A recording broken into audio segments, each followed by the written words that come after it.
रियाज माला, संगीत साधकों की डोर। दोस्तों, आप भी रियाज करते हैं?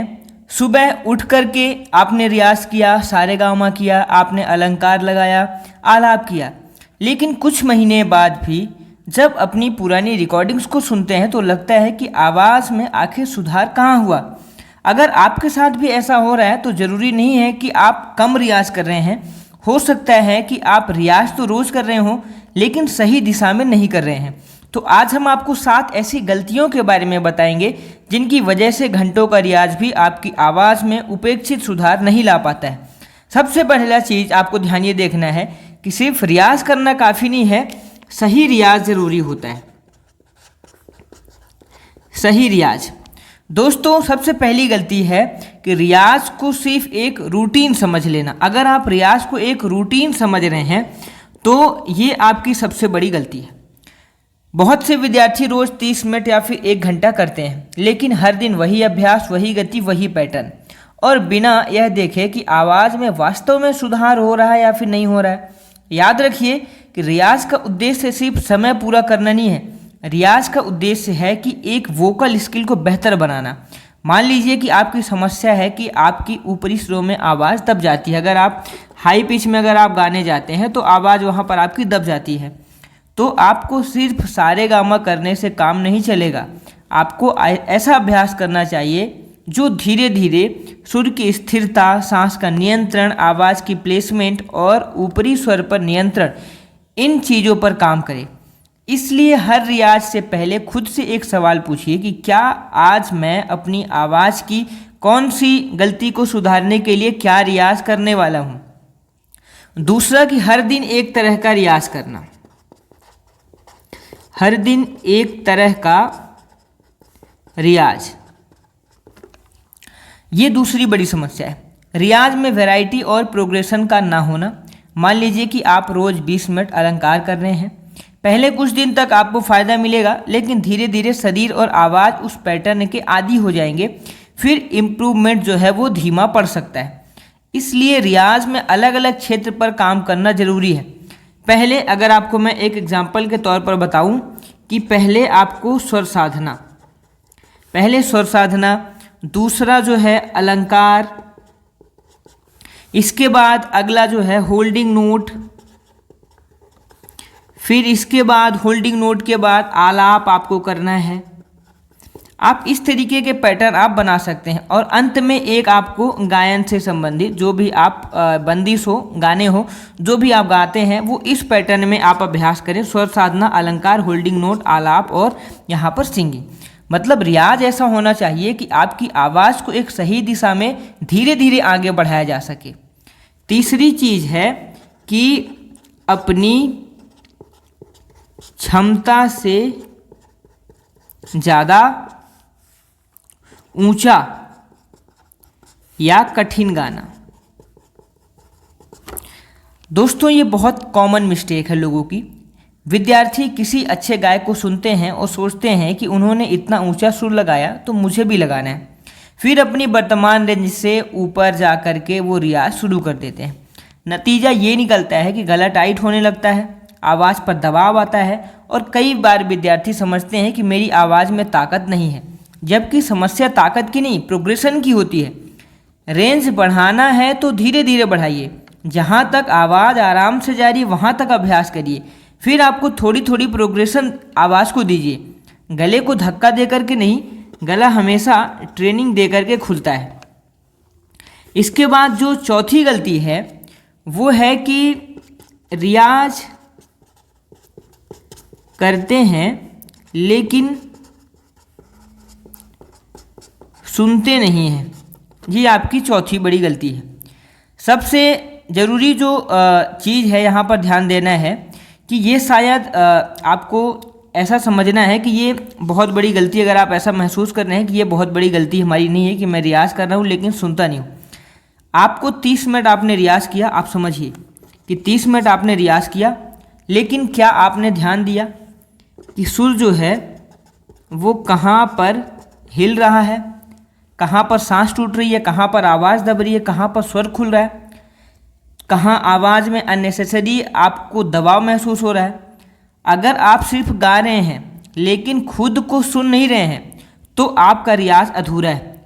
इसीलिए मैं बोलता हूँ कि आप कितना भी रियाज करिए लेकिन अगर सुनेंगे नहीं तो वो रियाज आपका अधूरा है।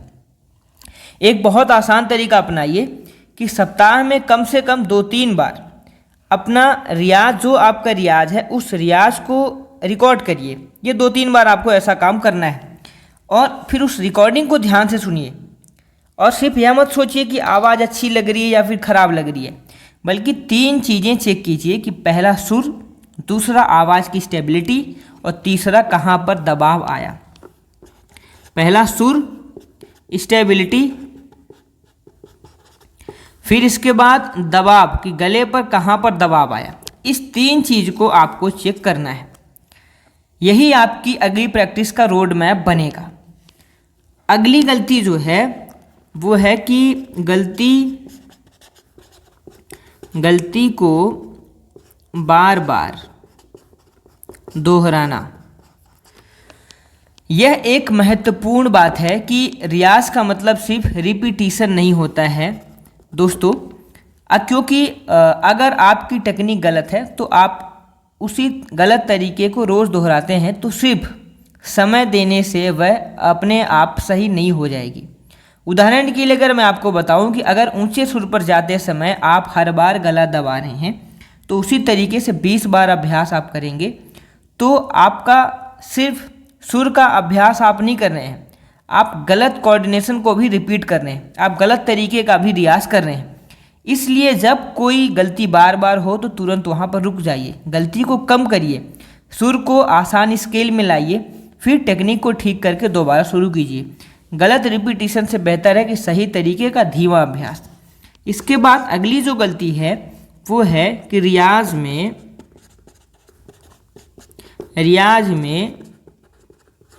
पेशेंस की कमी। ये अगली गलती है। आज आपने रियाज किया, कल आवाज़ थोड़ी बेहतर लगी, फिर तीसरे दिन आपको लगा कि अब मेरी आवाज़ बिल्कुल बदल जानी चाहिए। ऐसा नहीं होता है। वॉइस ट्रेनिंग एक ग्रेजुअल प्रोसेस है जो कि आपकी आवाज़ में कई चीज़ें एक साथ डेवलप होती हैं। सुर की accuracy, breath control, vocal coordination, range, stamina, ये सारी चीज़ें एक साथ डेवलप होती हैं और म्यूजिकल एक्सप्रेशंस। तो इनमें से हर चीज़ को समय देना है। ध्यान दीजिएगा, सुर की accuracy, vocal coordination, range, stamina और म्यूजिकल एक्सप्रेशन, इनको सभी को समय देना है। तो अपनी प्रोग्रेस को दूसरे गायक से कंपेयर करने की बजाय अपनी आज की आवाज़ को 30 दिन पुरानी आवाज़ से कंपेयर करिए। यही सही कंपैरिजन है। ये नहीं कि आप अपनी आवाज़ को अरिजीत सिंह या फिर किसी बड़े गायक के साथ कंपेयर करें। आज जो आप रियाज कर रहे हैं और 30 दिन पहले आपने जो रियाज किया था उससे इसका कंपेयर करिए। इसके बाद जो 7वीं गलती है वो है कि रियाज के बाहर की आदतों को नज़रअंदाज कर देना। रियाज के बाहर की आदतों को नज़रअंदाज करना। एक और महत्वपूर्ण बात कि आप सिर्फ रियाज के 30 मिनट को देख करके अपनी आवाज़ की प्रोग्रेस तय नहीं कर सकते हैं। बाकी समय में आप अपनी आवाज़ के साथ क्या कर रहे हैं यह भी महत्वपूर्ण है। अगर लगातार बहुत ज़ोर से बोल रहे हैं, आवाज़ को आप अननेसेसरी पुश कर रहे हैं, पर्याप्त आराम नहीं दे रहे हैं या फिर गाते समय थ्रोट में दबाव आपका बन रहा है, तो आपकी जो प्रैक्टिस टाइम है वो अकेला सारी समस्या हल नहीं कर पाएगा। इसलिए रियाज के साथ एक चीज़ और सीखिए कि अपनी आवाज़ को ऑब्जर्व करना है। आवाज़ कब खुलती है, कब थकती है, किस एक्सरसाइज पर दबाव आता है, किस रेंज में आवाज़ आपको अनस्टेबल लगती है। ये ऑब्जर्वेशन आपको बेहतर सिंगर बनाने में मदद करेगा। अब सवाल ये है कि सही रियाज, ये तो हमने गलतियां जान ली, अब सही रियाज क्या है। अगर आपको लगता है कि आपकी मेहनत हो रही लेकिन प्रोग्रेस कम है तो एक सिंपल स्ट्रक्चर अपना करके देखिए। पहले स्टेप में आपको वार्म अप, कुछ मिनट तक आराम से आवाज़ को तैयार करना है। दूसरे स्टेप में जो हमने बताया था स्वर साधना, आपको फिर स्वर साधना की तरफ आना है। सा को स्थिर रखना है, फिर धीरे धीरे दूसरे स्वर पर जाना है। यहाँ आपका लक्ष्य आवाज़ को जोर से निकालना नहीं है बल्कि स्वर को स्थिर रखना है। फिर अगला चीज़ है अलंकार। अलंकार करना है धीमी गति में, पहले एक्यूरेसी, फिर क्लैरिटी, उसके बाद धीरे धीरे स्पीड। एक्यूरेसी, क्लैरिटी और स्पीड। चौथी चीज़ जो है वो है यहाँ पर आपकी मुख्य समस्या, और यहाँ पर आपको ध्यान देना है कि अगर हाई नोट समस्या है तो हाई नोट कोऑर्डिनेशन पर काम कीजिए। अगर सुर की समस्या है तो पिच एक्यूरेसी पर काम करिए। अगर आवाज़ अनस्टेबल है तो होल्डिंग नोट और कंट्रोल मूवमेंट पर काम करिए। अगर आवाज़ कमज़ोर है तो स्लो मूवमेंट और स्वर संबंध पर काम करिए। ये आपका काम चारों तरीके से मैंने बताया। इसके बाद जो अगला स्टेप है कि म्यूजिक में इस्तेमाल। अंत में वही छोटी चीज़ किसी छोटे आलाप, बंदिश या फिर गीत में अप्लाई करिए, क्योंकि एक्सरसाइज में सुधार तभी मीनिंगफुल है जब वह आपके एक्चुअल सिंगिंग में भी दिखाई देगा। तो एक छोटा सा टेस्ट कि अब आप अपना रियाज चेक करने के लिए सवाल खुद से पूछिए कि अगर मैं पिछले 30 दिनों से रियाज कर रहा हूँ तो मेरी आवाज़ में कौन सी चीज़ बेहतर हुई है। क्या सुर स्थिर हुआ है, ऊपर के सुर थोड़े आराम से लगने लगे, क्या आवाज़ में कंट्रोल बढ़ा है, क्या आवाज़ साफ हुआ, क्या सांस बेहतर कंट्रोल होने लगी। अगर आपका जवाब इन सारे प्रश्नों का आप अगर जवाब नहीं दे पाए हैं तो शायद आपको रियाज बढ़ाने से पहले रियाज को व्यवस्थित करने की ज़रूरत है। और एक सबसे ज़रूरी बात कि रियाज की सफलता घंटों से नहीं, सही दिशा में किए गए अभ्यास से तय होती है। रोज़ 60 मिनट गलत रियाज करने से बेहतर है कि आप 25 मिनट ही रियाज करिए, लेकिन सही रियाज करिए। कई बार 20-30 मिनट ऐसा अभ्यास करना जिसमें कि आपको पता हो कि क्या सुधर रहा है, क्या मेरी गलती है और आज की प्रैक्टिस मैं किस लिए कर रहा हूँ। यही सोच आपके रियाज को सिर्फ रूटीन से निकाल करके ट्रेनिंग बना देती है। तो रूटीन नहीं, हमें ट्रेनिंग को फॉलो करना है। अगर आप भी रोज़ रियाज करते हैं लेकिन अपनी आवाज़ में मनचाहा मूवमेंट नहीं देख पा रहे हैं तो आज से सिर्फ रियाज का समय मत बढ़ाइए, अपने रियाज की क्वालिटी और डायरेक्शन पर ध्यान दीजिए। और इस वीडियो को उन विद्यार्थियों के साथ जरूर शेयर करिए जो मेहनत करते हैं लेकिन उन्हें अपनी प्रोग्रेस दिखाई नहीं देती है।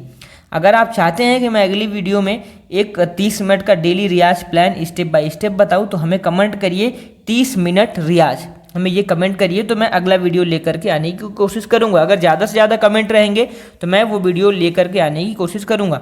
आप लोग से निवेदन करूंगा कि अगर चैनल में पहली बार आए हैं तो चैनल को सब्सक्राइब कर लीजिए। कमेंट करिए आप कौन सी जगह से जुड़ करके वीडियो को देख रहे हैं, और अगर आप हमसे संगीत सीखना चाहते हैं तो ज्वाइन कर लीजिए, और ज्वाइन करके आप हमसे संगीत सीख सकते हैं। मिलते हैं अगले वीडियो में। धन्यवाद। Thanks for watching.